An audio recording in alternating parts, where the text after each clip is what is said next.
very wisely, but gently. And I thought it was your voice for a second. Fortunately, the spectacle lasted 1 hour, so you could survive it. Yeah. Perfect. Shall we start? I think. I'm ready. Perfect. Hello, everyone. Thank you very much for joining us today for our coffee chat. We're very, very happy to welcome you all here. If this is your first time joining our coffee chat, I would like to briefly introduce you this idea. Every once a month, we join our coffee chat, which is kind of a gathering, informal gathering, and a conversation about different interesting topics that sometimes our members suggest. So this time we have our dear professor, Professor Obłój, who is a professor at Kosminski University and the University of Warsaw. He will be talking about managing in chaos when everything speeds up. Leaders should slow down. Many of you sent very interesting questions. We will try to go over these questions as much as we can. If not, you always have the opportunity to ask your questions once the professor will finish his speech. Thank you very much for joining today, and the floor is yours, Professor Obłój. Thank you. Somebody is speaking in the background, so if you could cancel for a moment your mics. Good. Thank you. First of all, thank you very much for accepting the invitation from Simon, the school, and to my lecture. Second, Narek sent me the questions that you posed, and each of this question could be a separate subject for, I don't think 20 minutes, lecture, not a lecture seminar, but for a long discussion. I would try to address some of them in passing, but it's impossible to address them all. So the idea is that I will speak for about 20 minutes, and then we'll have questions and answer and discussion in the group. I know that the title is somehow, I wouldn't say provocative, but it expresses my real belief that, and I wanted to start it, that we have a problem with management. And the key problem is that we created a paradigm when managers are paid for actions. Nobody is paid for thinking. Everybody is paid for doing something. And we are living in a culture where managers are, and these are my typical examples, typical observations from the practice, and being all together on about 35 supervisory boards and working with people in practice for the sheer reason that I'm a bit like veterinarian. Veterinarians like animals. I like managers. I like firms. I like corporations. I think they are bringing good to life and to world. And of course, they are pathologists, like they are pathologists in the family, like they are pathologists in the religion, like they are pathologists in the university, everywhere. But organizations are the main context of our life. And the problem with managers today is that they are either in a stupor, they have this threat rigidity problem, they see the threats and they become very rigid. They don't do anything.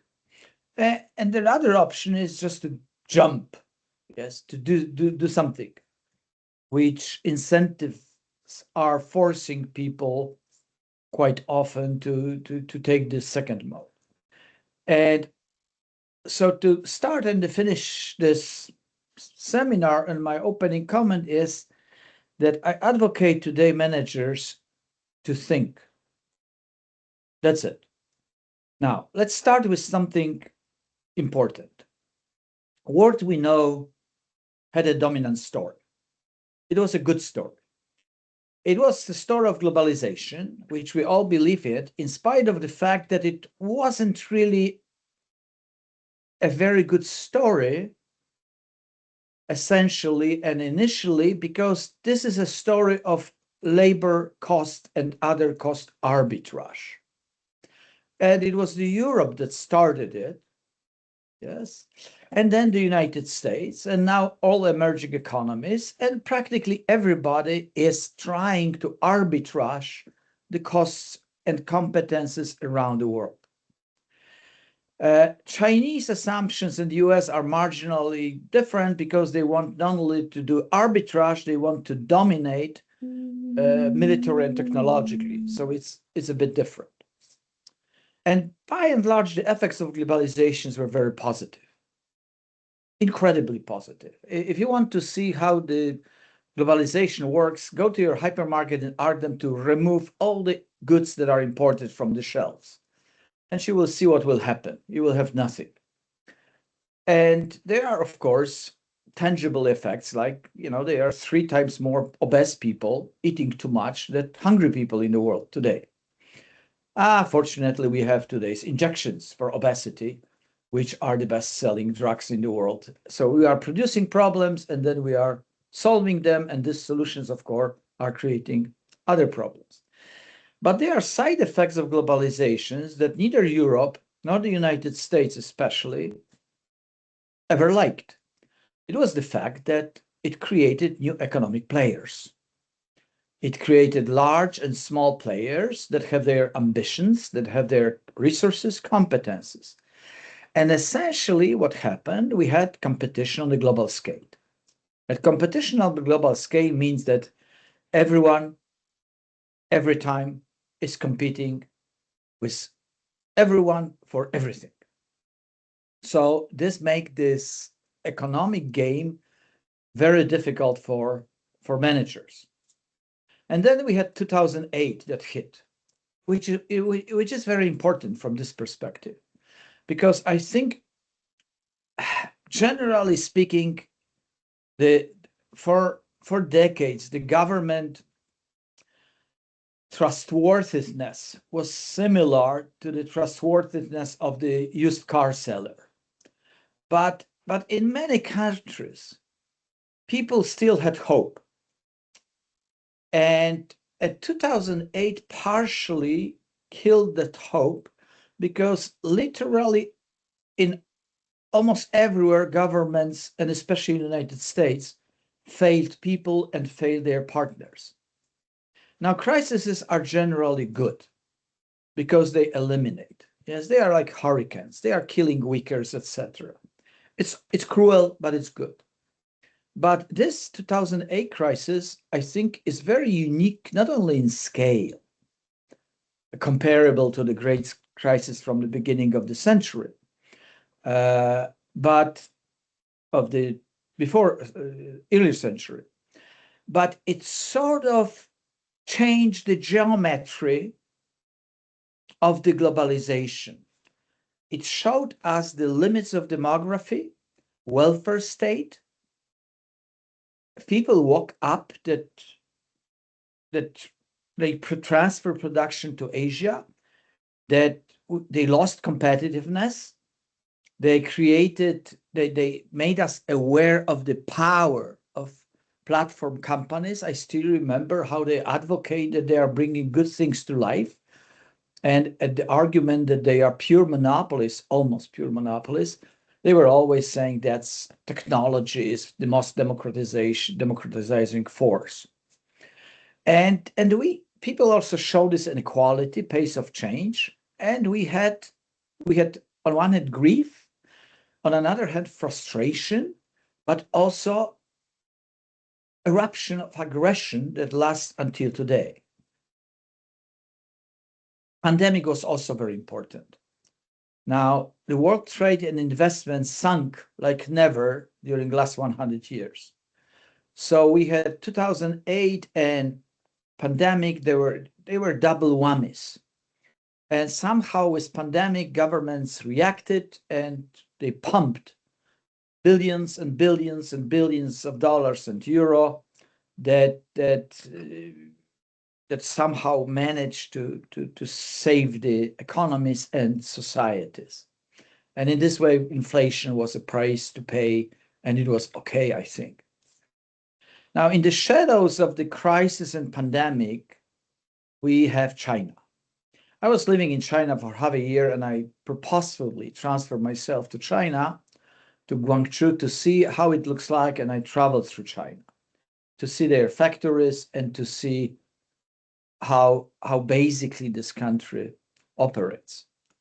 Now, first, we have to know that China carries the world economy for last about 15 years on their back. Because if it hadn't been for China growth, the global growth will be negative or close to negative. And second, China, because of European and American action, became production base of the world. And we discovered, much to our surprise, that communist government can manage in a way that will maybe not overcome the obstacles and the normal disadvantages of the totalitarian government, but can have some good ideas, really good ideas. And one of the best ideas that they had was a balance of state subsidies and local entrepreneurial drive to make China the second most innovative economy in the world. Let me give you a simple example. Now, pharma industry of China is nowadays the most innovative in the world, period. The reason it happened is that government did not subsidize the R&D, but what they did, they promised the hundreds of pharmaceutical Chinese companies, if they come with innovative drug, and if it goes through the clinical trials, the Chinese government will put it on the remuneration list in China, which means you had a sure thing. I think it is incredible simple idea which says we will not subsidize you, but there is €1 billion award if you succeed, because we'll take away the risk of the market from you. And the net effect is that we have the most innovative clinical trial system in the world, and the most innovative pharma industry in the world. And no wonder that they want to play their role in the economy. I think that the best book about Chinese economy today is The Breakneck, which explains, it's not all, I think, right, but it explains in the most factual, interesting way how the China technology and economy operates. We have also, in the shadows of this crisis and pandemic, climate crisis that we are all aware of, we had, during the last 10 years, the hottest year on record on the planet. And in 2024, atmospheric CO2 reached the highest concentration in 2 million years. Now, these are the data from the Nature 23rd March of 2025. Excuse me, 2026. That's my mistake. I put it here yesterday. So essentially, we screw it, but that's the planet. But we don't have too much options. We have all conflicts between them and us, and one of the most interesting, not the largest, but interesting migrations in the world. This is the postcard, as you know, that got the England out of the European community, and it became, and this thinking, the driver of the scapegoat thinking, and partially the driver that got Trump to power, etc. And the globalization was sold as a threat to the identity and a sort of driver of this migration. The United States at the moment have a crucial problem with their agriculture because and construction that is collapsing because there are no people that to work there because Americans don't want to perform this work. And Mexicans are going home or are staying in their apartments at the southern United States. And then on top of it, we have AI. Yes, we have technology. And generally speaking, we have technologies that are universal globally and can be applied by the, I don't know, black farmer in Nigeria and equally well by somebody from Antwerp, which is very difficult to control in any legal or any other technical ways. We have a lot of new business model and we have AI engines that all of us know are incredible. And as they say, the worst AI that you ever seen in your life, you've seen today. Because tomorrow it will be better. The conflicts were always part of our world. Statistically, there were 30 wars or military conflicts per year since the Second World War, but they were happening out there. Now, these conflicts that we have, the attacks on Ukraine, on Gaza, or Iran, and in other places, are spectacularly different because they have the global repercussions. So to summarize it, now the world, and this is a very important factor that creates a huge confusion and creates a chaos. We don't have a good narrative. We don't have a good story. When you are designing a strategy of the firm, it always has two elements. It has technocratic choices and it has a story. Because this story provides meaning. Now, we have essentially meaningless world at the moment because nobody will believe in the story of great democratic America. There is more and more people in Europe, both very intelligent and very stupid, that don't want and don't believe in the story of European community. There are very few people that believe in the story of good globalization, but managers. And I think we don't believe anymore in this great story of technological revolution that will make us free. And the greatest democracy in the world is led by administration that lies, is incompetent, and lack any moral compass. I really love what Pete Hex said just 2 days ago. The only thing prohibiting transit in the straits right now is Iran shooting at shipping. It is open for transit. Should Iran not do that? I think we are in the presence of greatness. I mean, it is Socrates speaking. It's unbelievable. We are talking about something said by the Ministry of Defense of the biggest country in the world. So does it mean that we are in the black hole? Does it mean we are in total confusion and chaos? Does it mean that we have the puzzle that we just don't have any clue how to put together? Now, the answer is yes and no, as usual. Old patterns do not offer us clear guidance anymore.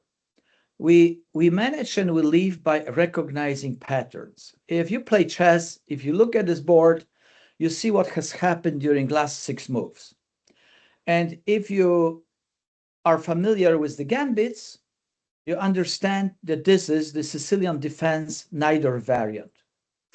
And you basically know, in spite of all these possibilities, how the game will most probably evolve. Now, people are trying to figure out how the game will evolve in today's world. And they are trying to do it on 2 levels. One is the global level. And we have such books as Susskind Growth, Nexus by Harari, Supremacy by Olson, Choke Points by Fishman, and How the Progress Ends.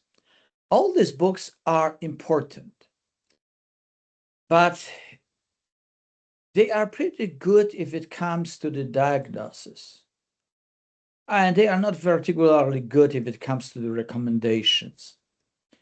Essentially, they say that the concept of growth must be abandoned, and we are facing a very difficult choke points that demands institutions to be opened again that we don't have at the moment because old institutions like the democracy and European community and technology, for example, are not particularly helpful. Now, closer to management and teaching, people look desperate. And essentially what the books are saying that we are living in a world where the acceptance of authority of managers and leaders is diminishing or disappearing. Humility of people disappear in the organizations and it's replaced by the search for autonomy.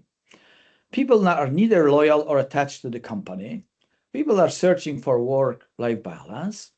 And by the way, the desire to work forever is decreasing and disappearing. And the question is, do such employees and do such organizations need strategists and leaders at all? Now,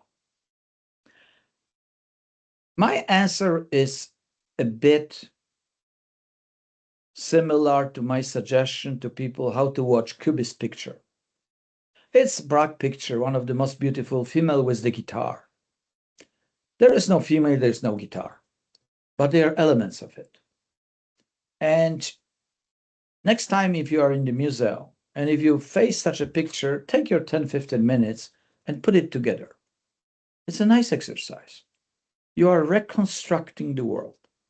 So strategically thinking in the times of confusion, it's not the only, but the main suggestions I offer is step back, take your time, think, look and try to really understand the difference between trends and wicks signals.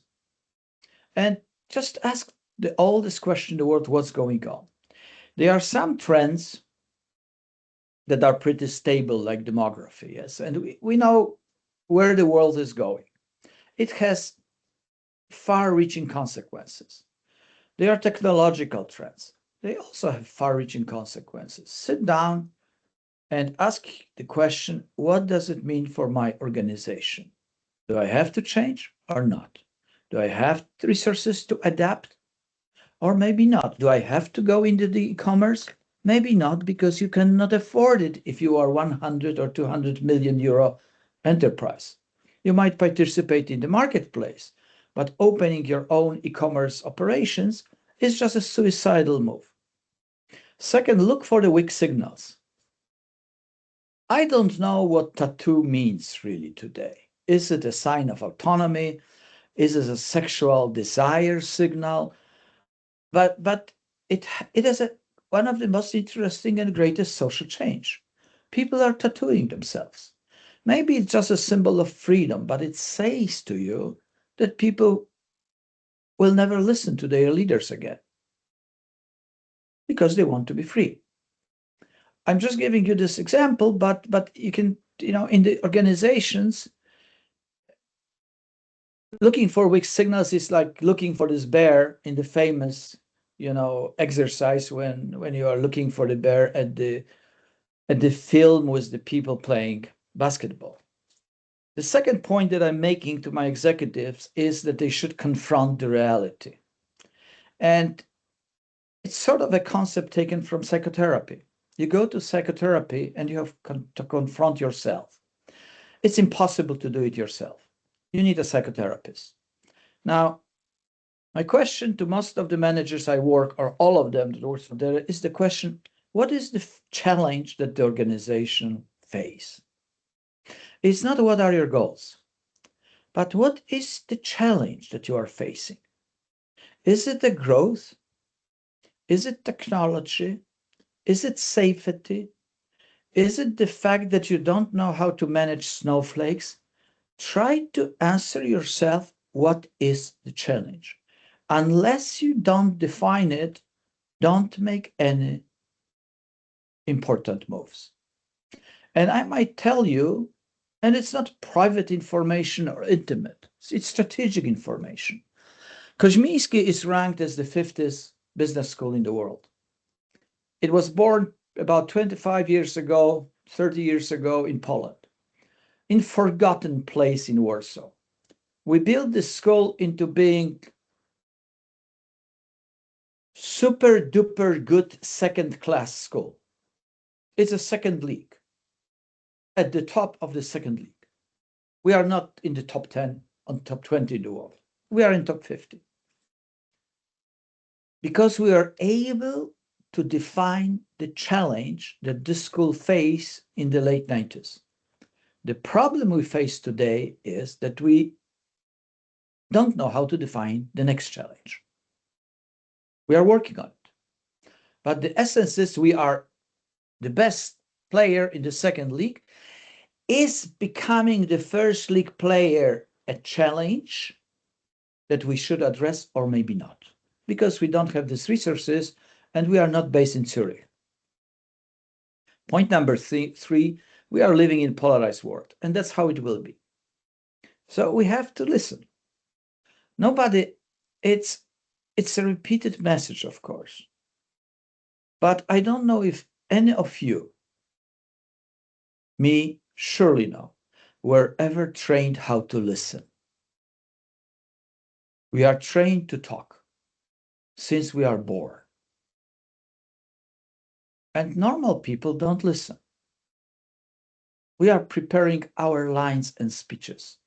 Now, in the organizations nowadays, the only way to try to rebuild the pattern and to understand what's going on is to listen to diverse voices. It takes time. It's difficult. Sometimes it leads to the very difficult decision, but listening makes sense. And it makes sense to remember who is our worst enemy in the times of the chaos and confusion. They are us. If we don't listen, if we don't define our challenges in the organizations or as educators, and if we don't try to just to think for a moment what's going on and how we should address it long term, I think we'll not be effective. And with this, I would like to stop. Thank you for your patience and listening. Okay, and open the floor to the question. Maybe I will address one or two that were on this list. There are always questions about AI, related to education, related to the world, etc. Of course, I'm not an AI expert. And of course, the right answer to the questions about the future of AI is, I don't know. Okay, because, you know. Now, I think one point, I'm impressed by the AI. I was working with my PhD students during last 3 days using notebook, Claude, chat simultaneously and moving things between. And I think he will finish his PhD if he will work hard in 3 months. Mostly Claude will produce this PhD. He will have to do the research. I will force him to do the empirical, so it will add about 1 year to this 3 months period for literature review, theoretical gap, conclusions, and all the texts. And you cannot forbid it. You have to accept it. That's life. I think that AI, like many other technologies, is a problem and solution in the same time. And I think it creates something incredibly important. Until today, our main limitations in the organizations and more general even were resources, both tangible and intangible. I think that AI is changing these limitations fundamentally because it's at thing that is both the new dimension and new limitation at the same time, which is the speed of data processing and decisions. it can speed up things so much that your chances for the low quality decisions, in my opinions, are increasing. There are probability that the decisions will be very good are also increasing, but these things go together. So I think that AI doesn't change, doesn't remove the barriers to growth and development in organizations, but it's reshaping this the multidimensional space in which management will have to operate. The second point that I want to make that is related to many questions about the globalization, etc., and the U.S. economies. I'm a pessimist. We developed as society this concept of institutions. Yes, institutions like North got a Nobel Prize for it. Acemoglu got a Nobel Prize for institutional work, I think last year in economics. Essentially, institutions are rules of the social game. Now, these rules were recently, and many of these rules were tacitly accepted, even in the strange times. Soviet Russians paid the debt of the Tsarist Russia. And Hitler and Germany during the Second World War obeyed some of the agreements made after the First World War and after the Prussia and French War and after the Westphalian Peace. So sort of they were treaties that were 200 years old, nobody ever knew about their existence, but still superpowers during the time of crisis or during the time of aggression were making decisions to run at the boundaries but don't cross it. I think that we are living in the world where we are observing the collapse of the traditional institutional order. It's not about democracy. It's not about totalitarianism. It's about general institutions that rule our societies for thousands of years. And it happened very fast. And I don't know how this institution or the situation will be reconstructed, or if it will be reconstructed at all. And here I see the major threat for the world, for the economies, for them. This is not a threat for the business. The business can operate in the institutional vacuum. The transaction costs will be higher. So the prices will be higher. But society and states cannot operate in the institutional voids. Excuse me, I took too much time, but I was trying to address some of the questions. The room is open to the, okay. Professor, I think we have one question in the chat. Yes, if business has become better in managing crisis. Absolutely. Let me give you one example. Pandemic was a blessing for Ukrainian business. Because when the war hit, I did probably the first research at Ukraine during the war. I was in Ukraine when the war started, and 2 weeks or 1 week after the war started, I launched the research program on adaptation of Ukrainian business to the war that lasted for about a year and a half, was published in Business Horizons, because I wanted it to make the practical article. And essentially, what business did during first 1 month of the war, they re-implemented the practices they practiced during the pandemic. And it was incredible. With the online work, with the changing of the distribution system, with how production systems operated. So now they know how to operate in pandemic, they know how to operate in the war. I think, frankly speaking, it's difficult to surprise Ukrainian business today. And I think the same goes for the United States, and in this respect, and Europe. Yes, we not only went through 2008 through pandemic, but we went through and we are going through the tariff wars. So the people that don't know how to manage in such situations are almost already gone.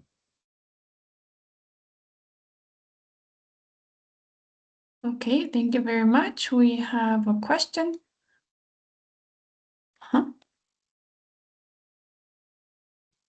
Krzysztof, may I? Yeah, go ahead. Just the few little comments. I mean, in a butterfly and then black swan environment, the only thing you can manage really is risk.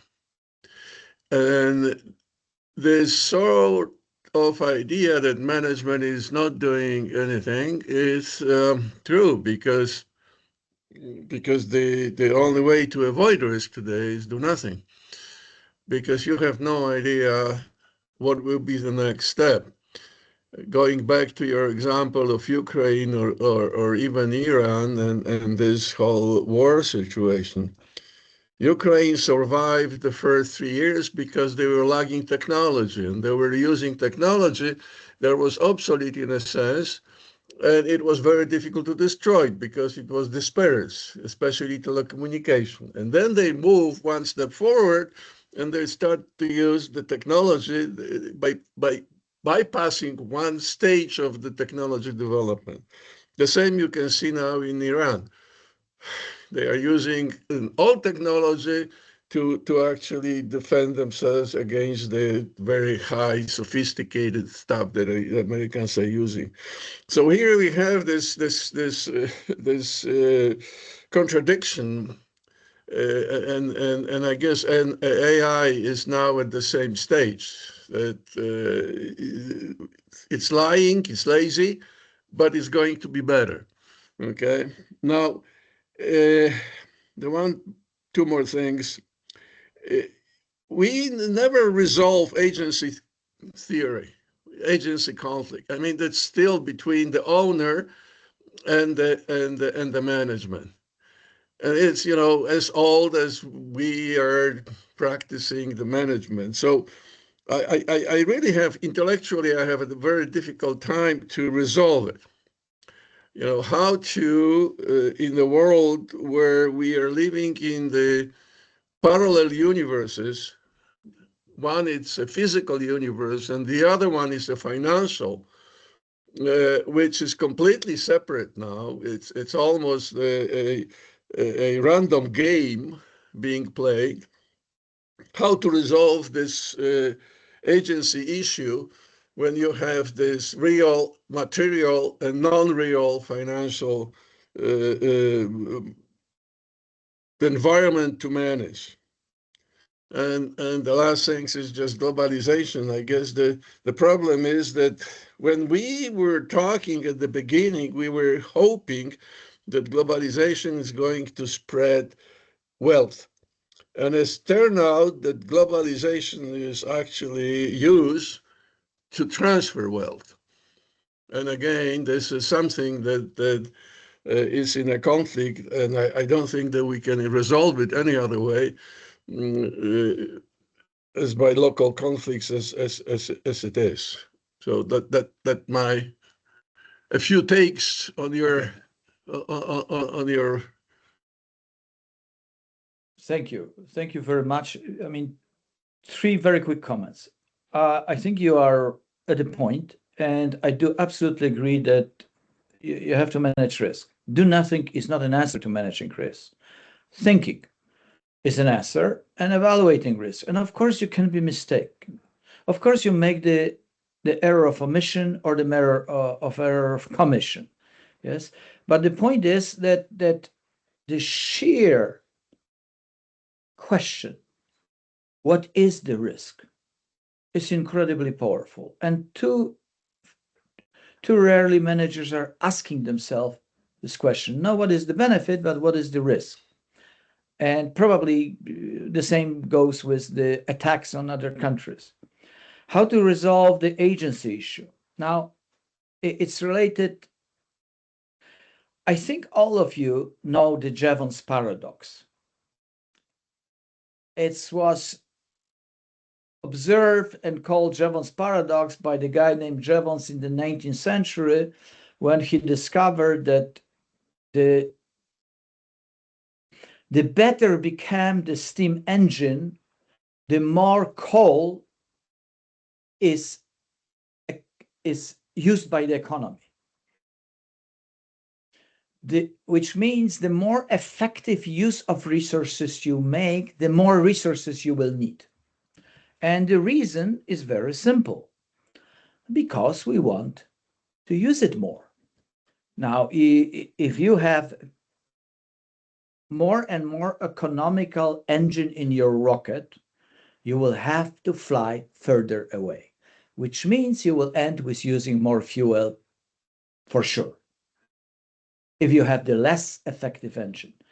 So I don't think there is this distinction, material, non-material here, clear. We have material world and AI in information as non-material.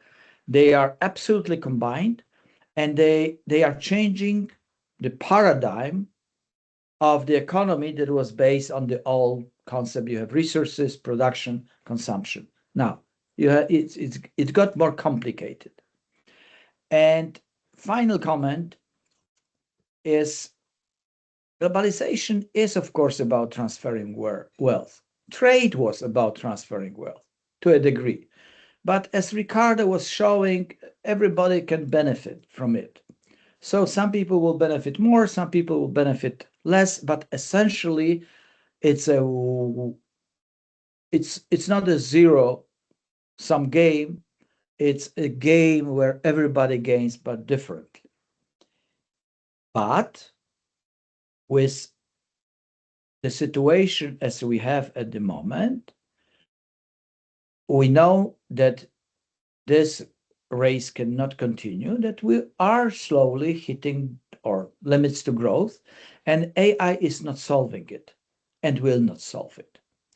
So I think that we are reaching the limits of globalization one way or another, and it's a matter of question, will we accept it as societies?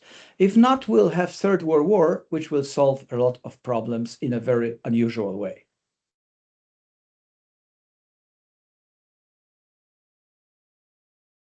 Thank you very much. Do we have any other questions?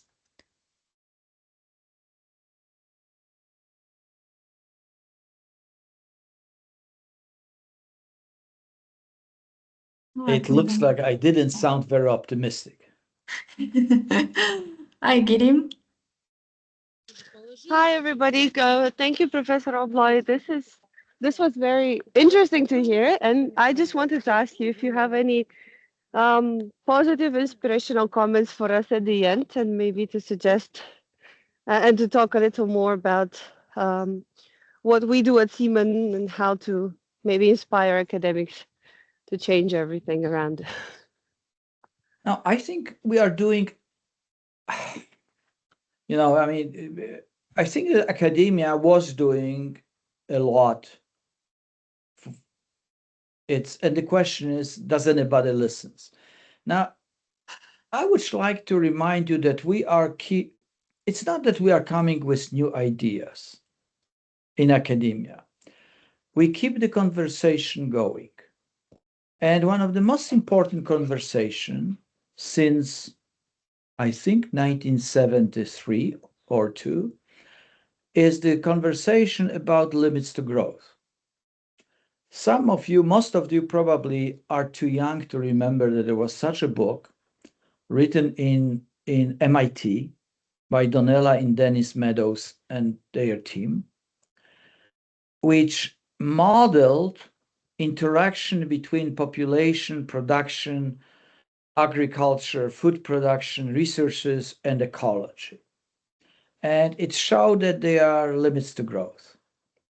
Now, when I talk with Donella and Dennis and ask them once, what was the most interesting lesson they gained from this research? And I was surprised. The Donella said to me, or Dennis, I don't remember whom of them, that what was the most interesting is how completely people misunderstood this book and the message. It's not forecast. It's not a prophecy. It's a model that shows what will happen if. Now, in the 80s and 90s, we brought the new resources, we brought the new technologies, and somehow we pushed the limits of growth in a very interesting way. Now with the information and AI, we are doing the same. Now, technically, there are limits. So, as researchers and scientists, I think we should try to underline and try to argue in the places wherever we can that there are limits to growth, and therefore, as organization, as people, we should decide if we accept these limits or we are trying to push them a bit farther. Eventually, if we push them too far, the system will react. Yes. Until now, we are relatively successful. We see the climate as one of major problems here and the wars. So I think it might be that we are reaching slowly the limit, but the decision how to deal with it will be created at the political and cultural level. In our organizations, one thing we can advocate is advocate not slowing down the growth, but adding to this growth, because that's sort of counterproductive if you are a publicly managed company or if you're a private company. But adding to this growth the dimensions that became important. Yes, satisfaction of the employees, work-life balance. These are not completely stupid things. So the quality, safety, etc. So basically, we can, if we change something 3%, or making people more aware about limits to growth and about consequences, I think as educators, we will do a good job. We are not revolutionists. We are craftsmen. We are craft people. And our responsibility is to make this management craft marginally better. And meaning marginally better, it means marginally better ecologically, marginally better in terms of technology, marginally better, especially in the satisfaction of the humans. Thank you very much. I think we had one question about your research on Ukraine. Do you plan to continue on this research? No, I left it. No, it's. I think first of all, that one of the reasons I started this research with Liana Voronovska from the Lviv Catholic University was to set an example. I think that Ukrainians are very well organized. They can do this research themselves. They are very important. They have incredibly good systems of collecting social information. They moved to the mobiles as the main source of information. And when the war started to evolve, it sort of managers also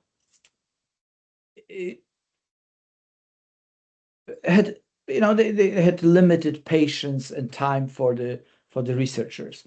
So I think we need more focused and locally done research, and it will work. I'm amazed, by the way, to summarize to you. I mean, there was a very interesting evolution of the thinking about managers and entrepreneurs in Ukraine. First war was a shock. Absolute. What's funny, nobody believed that Putin will start the war, even politicians. And the reason is very simple, because it doesn't make any sense. It economically and politically for Russia, it doesn't make any sense.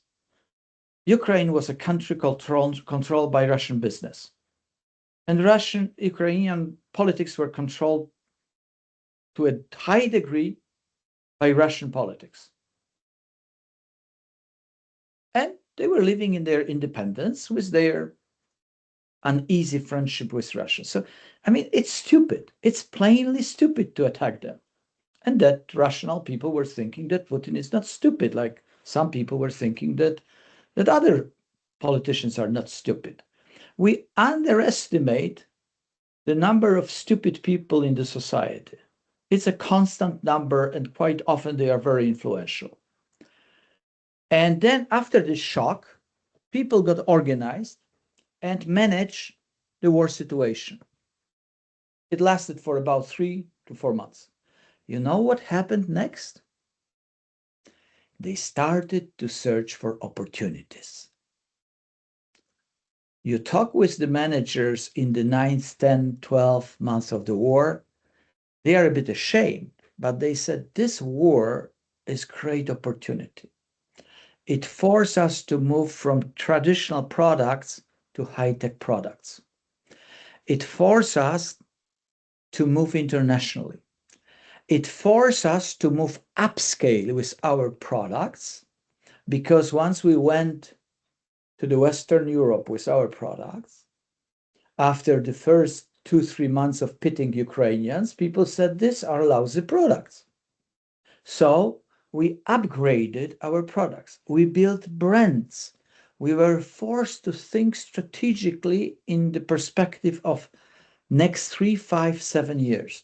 We transferred 3,000 people to Poland, Romania, Serbia, Germany, and Mexico, if it's a software business.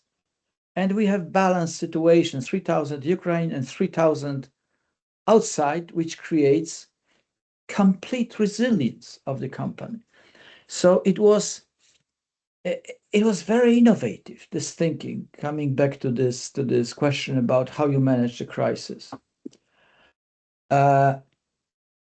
Do we keep on stressing sustainability to drive our innovation? I hope it. Just to.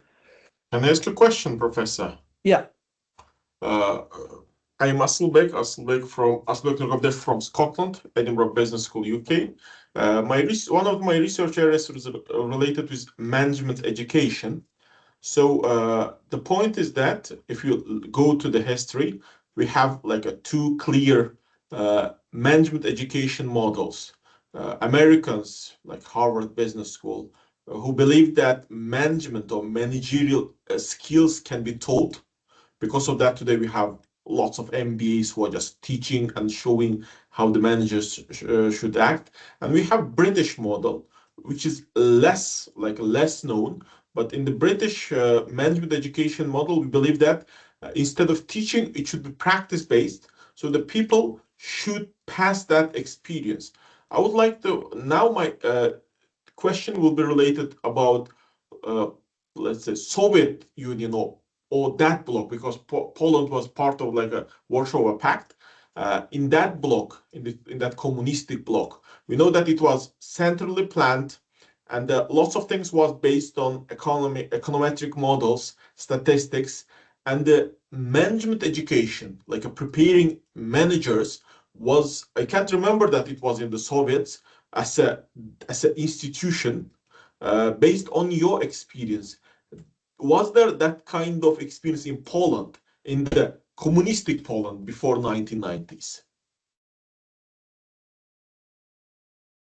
First of all, there were some things about communist management that we only now start to appreciate.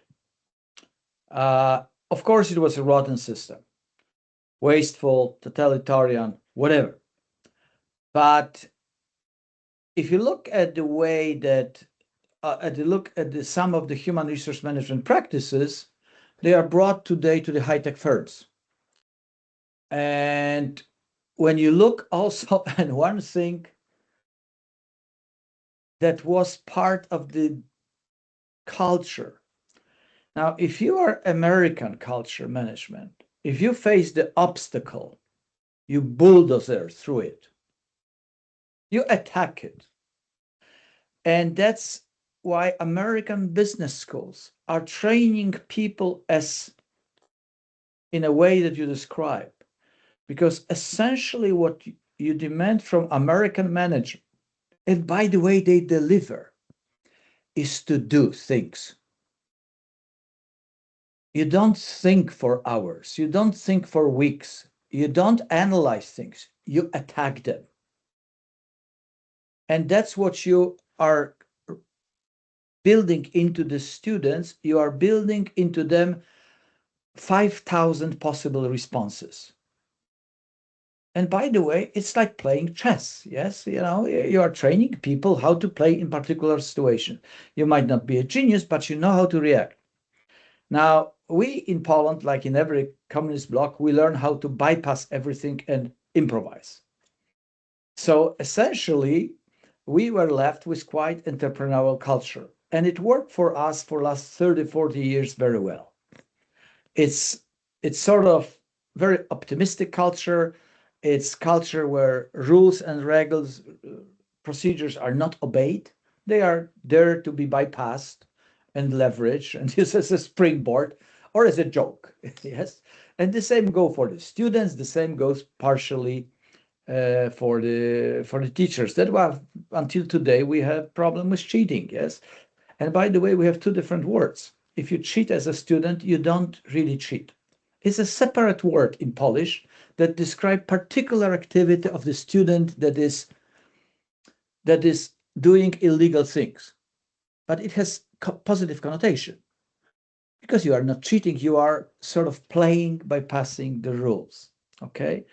So I think that we don't have universal management model. I think in Canada, where Victor Askanas was teaching for many years, they are teaching differently. In the US differently, in England differently, in Poland differently.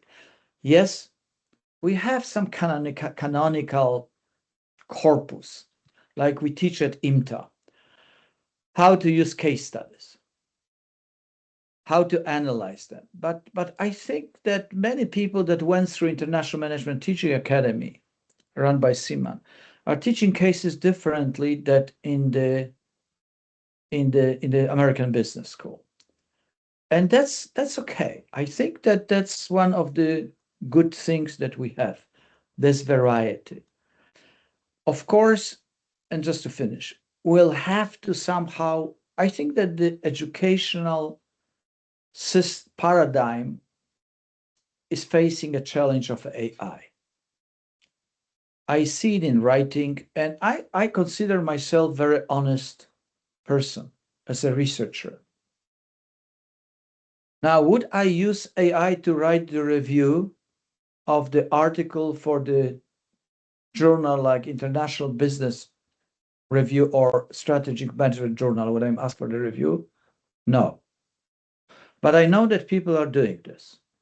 Would I use complex AI engines to work on the paper that I got back with revise and resubmit or reject and resubmit? The answer is yes. And I will not inform about it anybody, not an editor, and I will use it skillfully, because fighting for 2 years with the article and with the group of 3 reviewers that are demanding more and more and more, I think it's unfair. So I'm bypassing this rule and I will use AI. And by the way, will I use AI to write an article? No, I think that's dishonest. But, and that's my last sentence, every major journals, A class, reported for last year 20 to 25% increase of submissions. You can figure it out for yourself who wrote this 25% of the articles. Okay, thank you very much, Professor. Since we're summarizing and ending our talk today, if you don't mind, if you can give me 1 minute, I would like to inform you about this opportunity that we have at Siemens about IMTA. If I can share my screen quickly, just to... I'm stopping my Yes. sharing. Perfect. Did I stop? Yes. Yeah. Okay.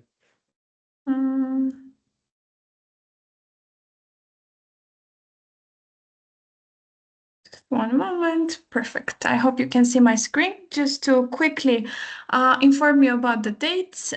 International Management Teachers Academy this year will take place from 14 to 20 June in Bled, Slovenia.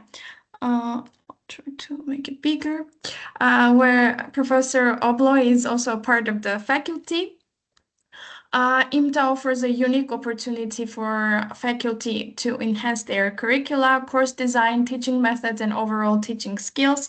At the moment, we already have alumni of 755 people from 54 countries and 180 institutions. So the program is case method based, focusing on case teaching, case writing, and performance evaluation.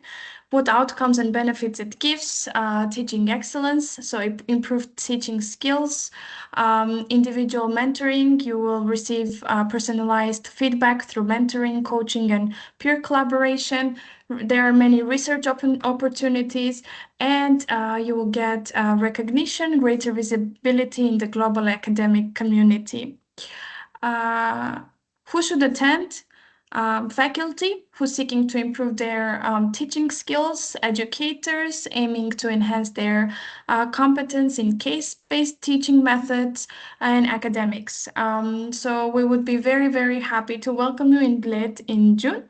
If you're interested, here are the contact details. You can always contact my colleague Barbara, who will tell you more in detail about the program.